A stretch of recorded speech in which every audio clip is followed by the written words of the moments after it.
কখনো কি গভীর রাতে নিজের মনকে প্রশ্ন করতে ইচ্ছে করে, আমি কি সত্যিই ভুল করছি? এত চেষ্টা, এত পরিশ্রম, তবু কেন জীবনে প্রত্যাশিত ফল আসে না? কেন এমন হয় যারা সৎ পথে হাঁটে, যারা নিষ্ঠার সঙ্গে কাজ করে, তাদের পথটা যেন সবচেয়ে কঠিন হয়ে ওঠে? চারপাশে তাকালে মনে হয় শর্টকাট নেওয়া মানুষগুলো এগিয়ে যাচ্ছে, আর আমরা নীরবে শুধু কাজ করে যাচ্ছি, প্রশ্নহীন, অভিযোগহীন। মনের ভেতরে জমে ওঠে একরাশ ক্লান্তি, অদৃশ্য অভিমান, নিঃশব্দ হতাশা। তখন মনে হয়, এই সৎ পরিশ্রমের কি কোনো মূল্য নেই? এই নীরব সাধনার কি কোনো ফল নেই?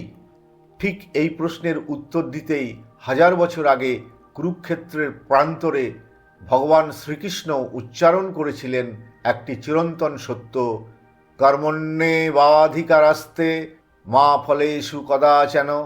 এর অর্থ খুব সহজ, তবু গভীর। মানুষের অধিকার আছে শুধু তার কর্মের উপর, কিন্তু সেই কর্মের ফল, তার পুরোটা কখনোই মানুষের হাতে থাকে না। তুমি চেষ্টা করতে পারো, তুমি সততার সঙ্গে কাজ করতে পারো, তুমি তোমার সর্বশক্তি ঢেলে দিতে পারো, কিন্তু ফল ঠিক কবে, কিভাবে, কতটা আসবে তার নির্ধারণ করে সময়। আর তার চেয়েও বড় কিছু, এই শ্লোক আমাদের শেখায়, কাজ করো নিষ্ঠার সঙ্গে, মন দাও কর্তব্যে, কিন্তু হৃদয় বেঁধে রেখো না ফলের সাথে।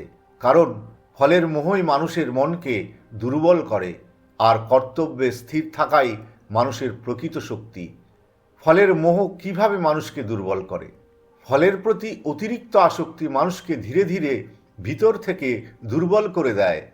যখন আমরা কাজের আগে ফল ভাবি, তখন মন আর স্বাধীন থাকে না। কাজের সময়ও মাথার ভেতরে ঘুরতে থাকে, হবে তো, না হলে কি হবে। এই ভাবনায় জন্ম দেয় উদ্বেগের। উদ্বেগ থেকে আসে ভয়, আর ভয় মানুষকে বাধ্য করে নিজের নীতির সাথে আপোষ করতে। অফিসে প্রমোশনের লোভে মানুষ নীরব হয়ে যায় অন্যায়ের সামনে।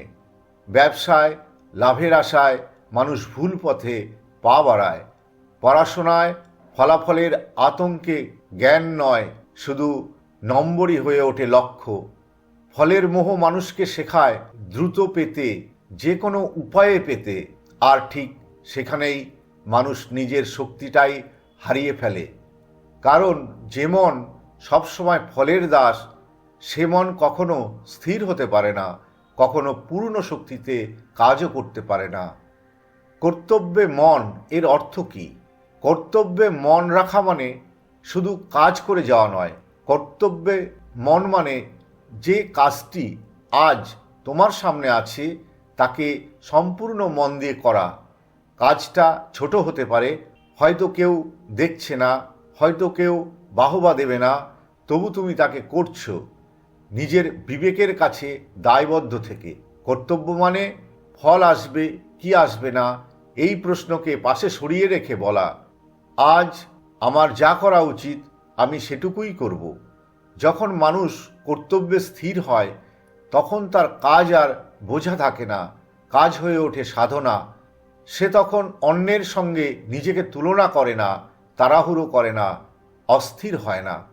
কারণ সে জানে সে তার দায়িত্বটুকু ঠিকভাবে পালন করছে, আর সেটাই তার প্রকৃত শক্তি।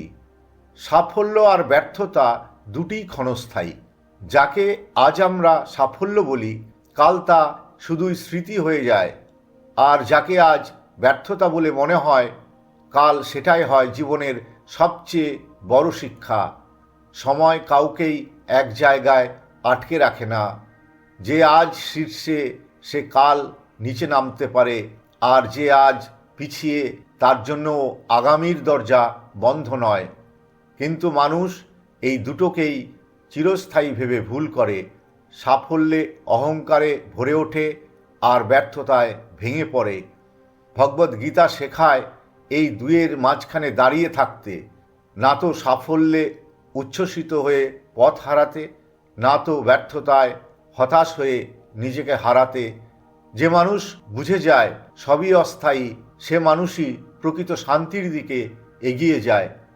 আজকের জীবনে আমরা কুরুক্ষেত্রে দাঁড়িয়ে নেই, কিন্তু প্রতিদিন আমরা এক একটা যুদ্ধ লড়ছি, অফিসে কাজ করো সম্পূর্ণ সততার সঙ্গে, কিন্তু প্রমোশনের ভয়ে নিজেকে ছোট করো না। কারণ যে কাজকে সম্মান করে সময় একদিন তাকেই সম্মান দেয়। ব্যবসায় লাভের চিন্তা থাকবে, এটাই স্বাভাবিক, কিন্তু লাভই যদি একমাত্র লক্ষ্য হয় তাহলে শান্তি হারিয়ে যায়। যে ব্যবসা নীতিতে দাঁড়ানো সে ধীরে হলেও টিকে থাকে। পড়াশোনায় পরীক্ষার ফল তোমার হাতে নেই, কিন্তু প্রস্তুতি তোমার হাতে আছে। মন দিয়ে পড়াশোনা করো, ভয় নয়, বিশ্বাস নিয়ে। এই শ্লোক আমাদের মনে করিয়ে দেয়, ফল নিয়ে দুশ্চিন্তা নয়, কর্তব্যে নিষ্ঠায় প্রকৃত বুদ্ধিমত্তা। যে ফল ছেড়ে দিতে পারে সেই নিজের শক্তিকে পুরোটা কাজে লাগাতে পারে। মনে রেখো, ফল তোমার পরিচয় নয়, তোমার পরিচয় তুমি কতটা নিষ্ঠার সঙ্গে তোমার কর্তব্য পালন করেছ। আজ যদি কেউ তোমার কাজ নাও দেখে, আজ যদি ফল নাও আসে, তবু থেমে যেও না। কারণ যে মানুষ নিঃশব্দে নিজের কাজ করে যায়, সময় একদিন তার পক্ষেই কথা বলে। কর্তব্যে স্থির থাকো, মন শান্ত রাখো, আর ফল ছেড়ে দাও ঈশ্বরের হাতে। এই নীরব বিশ্বাসী জীবনকে ধীরে ধীরে আলোকিত করে তোলে। নমস্কার বন্ধু, আজ এ পর্যন্তই। আমার চ্যানেলটি সাবস্ক্রাইব করবেন অনুরোধ রইল। আবার পরবর্তী ভিডিওতে সাক্ষাৎ হবে।